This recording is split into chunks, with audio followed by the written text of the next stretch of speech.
নমস্কার বন্ধুরা, শুভ বিকেল। তো শোরুম ওপেনিং নিয়ে অনেকটা ব্যস্ত ছিলাম, তো অনেক ভিডিও করে রেখেছি, বাট শেয়ার করা হয়নি তোমাদের সঙ্গে।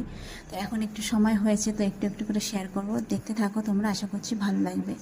তো যাই হোক, শোরুমের ওপেনিং উপলক্ষে যে পুজোটা হবে, তো তারই বাজার নিজের হাতে করে নিচ্ছি। কোনোটা যাতে ফুল না হয়, কোনোটা যেন কম না থাকে, মানে সবটাই নিজের হাতে আর কি করা। তো আমি আর হাজব্যান্ড শোরুমের ওপেনিংয়ে আগের দিন চলে গেলাম রাত্রেবেলা বাজার করতে। ফলের বাজার, ঠাকুর, মুদিখানার বাজার সব নিজের হাতে করে নিলাম। তারপরের দিন দেখো, সকাল সকাল রেডি হয়ে বেরিয়ে পড়লাম পুজো দেওয়ার উদ্দেশ্যে। বাট মানে কী বলতো, একটা কিছু হলে না অনেকটা ব্যস্ততা থাকতে মধ্যে হয়। যেটুকু পেরেছি সেটুকু মানে ভিডিও তোমাদের সঙ্গে শেয়ার করতে পারছি।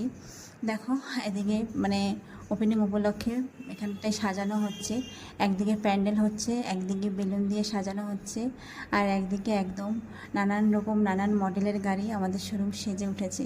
দেখো, প্রায় সাজানো হয়ে গেছে শোরুমটা। এখনও ব্রাহ্মণ আসেনি, তো সবাই বসে আছি ব্রাহ্মণের অপেক্ষায়। যে আসলেই আমরা সব বাজার রেডি, জাস্ট ব্রাহ্মণ আসলেই পুজোটা করে নেব। দেখো, শোরুমটা বেলুন দিয়ে সাজানো হচ্ছে। তো কেমন লাগলো আমার ছোট্ট একটা মিনি ব্লগ, অবশ্যই তোমরা কমেন্ট করে জানিও। আর তোমাদের পাশে তো আমি সবসময় আছি। হ্যাঁ, তোমরা আমার পাশে থেকো। টাটা।